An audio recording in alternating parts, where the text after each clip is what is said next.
बच्चे मन लगाकर शिक्षा ग्रहण कर रहे थे। श्री कृष्ण जी को गुरुकुल में आए हुए 10 साल हो चुके थे।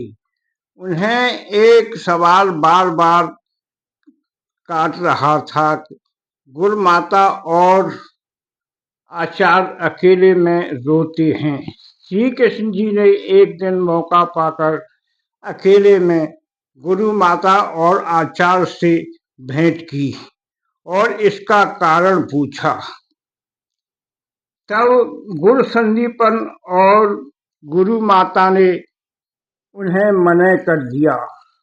तब श्री कृष्ण ने कहा कि हे गुरुवर, मैं आपके पुत्र जैसा हूँ, मुझे अपने बारे में अवश्य बताएं, शायद मैं आपकी कोई सहायता कर सकूं। श्री कृष्ण जी के काफी अनुरोध पर गुरु माता और आचार्य ने बताया कि हे कृष्ण, जब हम तुम्हारी माताजी और जब मेरी शादी हुई थी तो हम बहुत खुश थे। काफी दिन के में कोई हमारे संतान नहीं हुई। काफी दिन के बाद हमारे यहाँ एक संतान आने के लक्षण दिखाई देने लगे तो हमको बहुत खुशी हुई।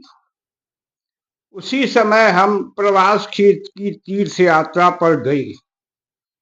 हम दोनों नाव पर सवार थे। तब हमारे पुत्र ने नाव में ही जन्म लिया। हम अवंती नगरी में आ गई। गुरुकुल में सभी ने हमारे पुत्र का नामकरण संस्कार किया। अब बालक 6 साल का हो गया। 6 साल बाद हम दोबारा प्रवास क्षेत्र में गए। वहाँ हमने मिलने कोई आया।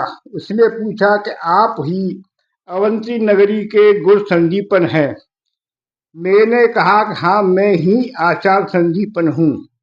मैंने पूछा कि आप कौन हैं और मुझसे क्या काम है। तब उसने बताया कि मेरा नाम तिमी है, मैं एक द्वीप का राजा हूँ और मैं आपसे आदेश देता हूँ कि आप मेरे राज चले और मेरे पुत्र को शिक्षा दें। तो मैंने कहा कि मैं किसी राज्य में शिक्षा देने नहीं जाता हूँ।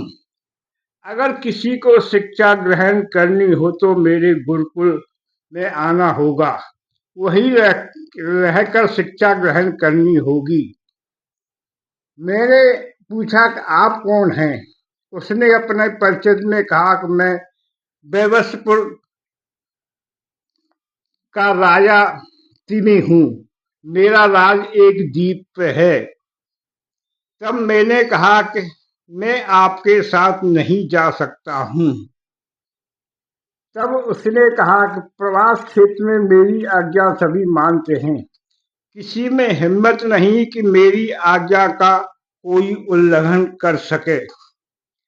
आप अगर नहीं जाते हैं तो आपको गंभीर परिणाम भुगतने होंगे। इसके बाद वह अपने साथियों के साथ चला गया। मेरा पुत्र एक उद्यान में खेल रहा था, अचानक गायब हो गया।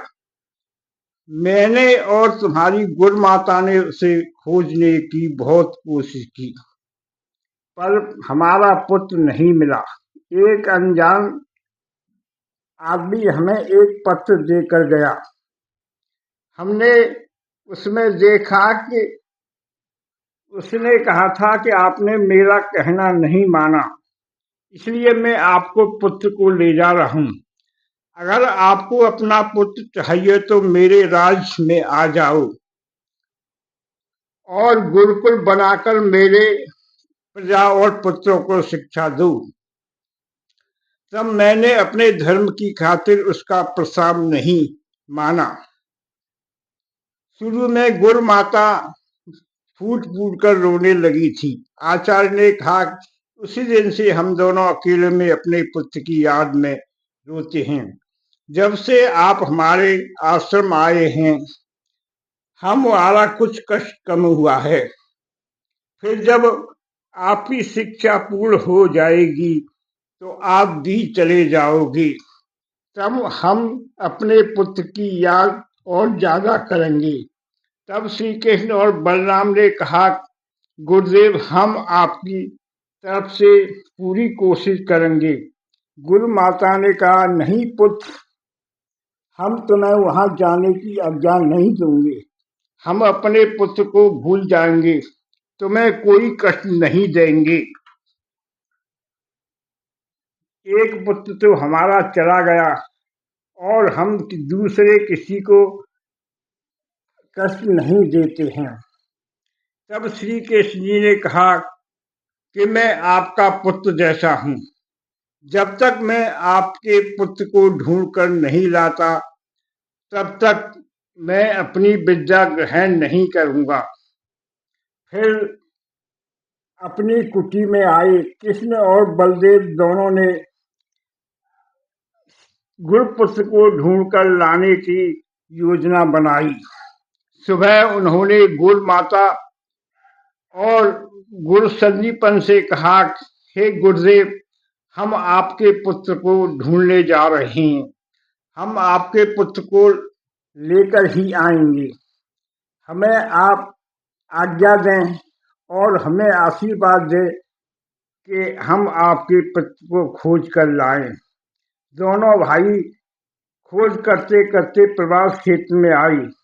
तब गुरुजी ने बताया था कि उनकी खोज में दोनों भाई लग गए। दोनों भाई एक समुद्रयान में सवार होकर उस द्वीप की तरफ चल लिए। दूसरे दिन वह बैरसपुर के द्वीप पर पहुंच गए। उस राज की गुप्त जानकारी और भेद जानने लगे। उन्होंने देखा कि तिम राजा के पास अनेक साधन हैं। समुद्री युद्धपोत भी हैं। बड़ी बड़ी नौकाओं से समुद्री व्यापार होता है। उन्होंने सुंदर जगह पर स्नान किया। फिर उसके बाद दोनों ने संध्या वंदन किया और नगर घूमने के लिए चल दिए। उन्होंने देखा कि किसी व्यक्ति को सर्प ने डस लिया है। गुरु संदीपन से उन्होंने जड़ी बूटियों के बारे में ज्ञान प्राप्त किया था। वो दोनों भाई जंगल में गए और वहां से औषधि लाई। जिस व्यक्ति को सर्प ने डसा था, उसकी औषधि द्वारा उसका उपचार किया। वह आदमी एकदम स्वस्थ हो गया। सभी ने मिलकर उन दोनों की जय जयकार की। उसके बाद उन्होंने उनके रहने खाने का सभी ने इंतजाम किया। धीरे धीरे नगर में रहकर राजा के दरबार तक पहुंच गए और उन्होंने किसी ने नहीं पहचाना। उन्होंने समुद्र के किनारे अनेक यान देखे, इस प्रकार चलाए जाते हैं। उन्होंने कहा कि उनको हमें सीखना चाहिए। अगर हमें उन्हें जहाज को लेकर जाना पड़ा तो भी हमारे काम आएगा। धीरे धीरे सहयोग से वो राज दरबार में पहुंच गई। वहां के राजा तिमी को अतिथि बन गई। 2-3 दिन में बातों ने तिमी ने बताया कि मैं संदीपन आचार्य के ने मेरा कहा नहीं माना। मैं उनके पुत्र को उठा लाया। हमने सोचा था कि संदीपन आचार्य हमारे नगर में आएंगे और हमारे बच्चों को शिक्षा ग्रहण देंगे और अपने पुत्र को ले जाएंगे। तब श्री कृष्ण ने पूछा कि संदीपन जी का पुत्र अब कहाँ है, जीवित है या नहीं। तब तिमी ने बताया कि पुत्र हमारे कब्जे में था। इसके बाद हमने आचार्य यम के पास शिक्षा ग्रहण करने के लिए भेज दिया है। वह पूर्ण रूप से शिक्षा प्राप्त करके ही आएगा। तिमी ने कहा कि हमने आचार्य संदीपन से अपने अपमान का बदला लेने के लिए उनका पुत्र को अपहरण किया, पर हमारा मन बदल गया। फिर तिमी ने कहा कि संदीपन ने आपको तो नहीं भेजा है। तब श्री कृष्ण बलराम ने कहा कि गुरुदेव तो इस बारे में कोई बात नहीं करते हैं। लगता है वो अपने पुत्र को भूल गए। अगर कृपा करें तो हम उनके पुत्र को अपने साथ ले जाना चाहते हैं। तब तिमी ने कहा कि आपको कुछ दिन यहाँ इंतजार करना पड़ेगा। मैं यमाचार्य के पास अपना दूत भेजकर गुरुपुत्र को बुला लेंगा। आप मेरी अतिथि भवन में रहिए। तब उनके निजी सचिव आचार्य यमाचार्य के यहाँ गए और एक ब्रह्मचारी को लेकर कई दिन बाद आए। जब श्री कृष्ण बलराम ने देखा कि उसकी शक्ल बिल्कुल आचार्य संदीपन से मिलती है, तब वो उन्हें विश्वास हो गया कि आचार्य जी का पुत्र है। उन्होंने कहा कि हे तिमी, हम आचार्य के पुत्र को अपने साथ ले जाना चाहते हैं। तब तिमी ने कहा कि आप आचार्य जी के पुत्र को ले जाइए और मेरी तरफ से उनसे कहना कि मैंने उनसे माफी मांगी है।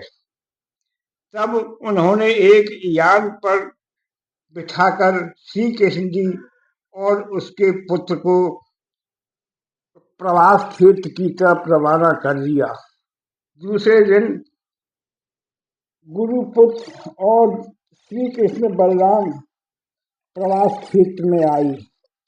वहां से पैदल चलकर अवंत नगरी पहुंचे। दूर से गुरुदेव ने देखा कि श्री कृष्ण बलराम एक ब्रह्मचारी को लेकर हमारे आश्रम की तरफ आ रहे हैं।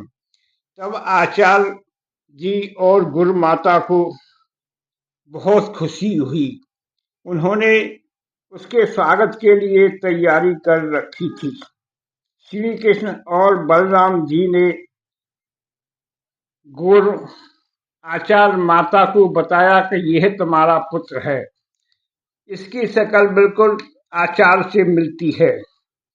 तब श्री कृष्ण का बलराम का सभी ने भव्य स्वागत किया। तब गुरु माता ने कहा, हे पुत्र, तुमने जो कार्य किया है उसे कोई नहीं कर सकता है। तुम दोनों ने शिक्षा पूरी होने से पहले ही हमारी गुरु दक्षिणा दे दी है। हे पुत्र, ईश्वर करे तुम दोनों बच्चे बहुत फलो फूलो, ये हम तुम्हें आशीर्वाद देते हैं। इसके बाद श्री कृष्ण जी अपनी पढ़ाई में लग गए।